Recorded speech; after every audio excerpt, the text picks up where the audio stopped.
Hello and welcome to the Borden Grammar School Kent Test Advice video for 2020. My name is Richard Artinstall and I'm Assistant Head Teacher at Borden Grammar School in Sittingbourne. I'm in charge of Key Stage 3 and also admissions. At this time of the year, I'm normally out visiting primary schools, talking to parents about the process of applying to grammar schools and also giving some advice and guidance about how to prepare over the next few months for the Kent Test. Unfortunately, because of coronavirus, I'm unable to be there in person, but I do hope you find this video useful, and if you've got any questions, there are contact details at the end where you can get further advice.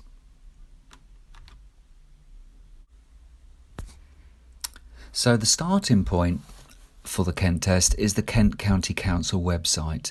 You may already have seen some of these slides through your primary school, but it certainly won't hurt to run through some of this key information again.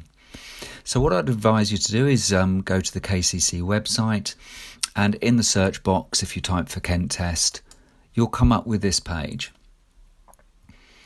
This is a really useful page. It's got a number of tabs that you can click on to get further information.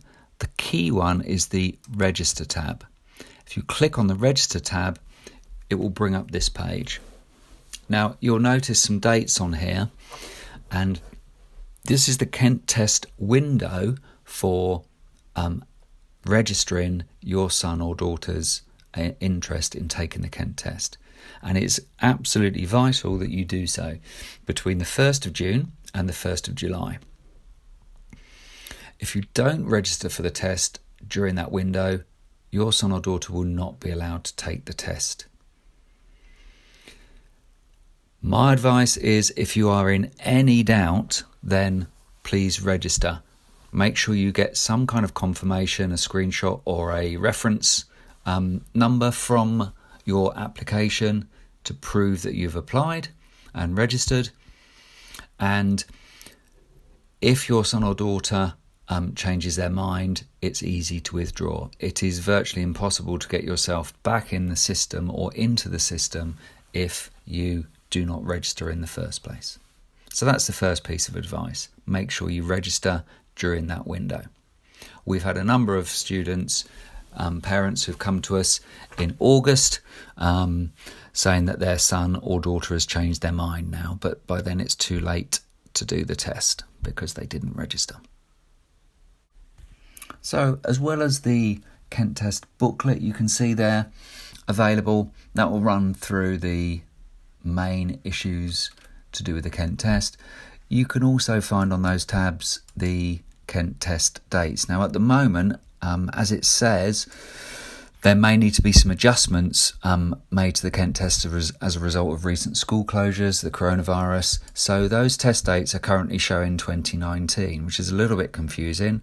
Normally it is the first week or two of September, the first week back, and so your son or daughter would need to be ready just in case those test dates are early September.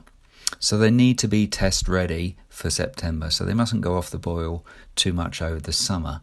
You'll notice the tab that says test paper. If you click on that, you get access to familiarisation booklets that will run through examples of the English, maths, verbal and non-verbal reasoning. You may find some of the non-verbal reasoning quite tough. I like to excuse myself for not getting these right because my brain is too cluttered and sees too many options. Apparently 10 and 11-year-olds don't have that kind of baggage and they can see right through it, and that reassures me, and it can reassure you as well if you're struggling with some of those non-verbal reasoning. But as well as that, there are a host of other tips and guidance and materials and resources that you can access, and it's really about trying to find a mixture, a blend that works well for your son or daughter over the summer. So just to recap, you've registered for the Kent Test, and now you need to know what is it that they're going to be doing. So these are some of the resources. You can see there in the centre 11 plus GL. GL Assessment are the company that make the Kent Tests for and provide the Kent Tests in September for KCC. So these are very close to what your son or daughter will be doing. They're very good examples, and there's 4 different booklets, as you can see: the verbal reasoning, maths, non-verbal and English. So I would certainly recommend getting a set of those. They're available online or from Smith's. If you don't want to buy any, you can get some free examples from 11 Plus Exams. They will try and sell you tuition and everything else, but you can download and print off some free papers there. You also have Planet Buffer. That's an online Kent test preparation tool. You sign up for it, you pay a subscription. I use that with my own son. I'm not on commission or anything like that, but I did use it. It's quite useful in terms of giving feedback about where they need to develop their answers, and it can give you feedback as well as a parent, so you can see how they're progressing and see what their strengths and areas to develop are. Also, very important that your son reads and keeps up their literacy. Son or daughter reads and keeps up literacy over the summer, so that they don't go too cold. I wouldn't go over the top in terms of all these materials and practice. A little bit, 2 or 3 times a week, building up as you get closer, but just keep an eye on when that test date is going to be. Follow the advice from KCC, and it may be in September or it may be pushed back, but they have to be ready for September. And the next piece of advice I would normally give is to go and visit as many schools as possible. Talk to the Year 7 students, ask questions of the teachers, look at the facilities, get a feel for the community. That's quite difficult to do if you can't physically go and visit the school, and it's unlikely that those kind of visits will be taking place this side of the summer holiday.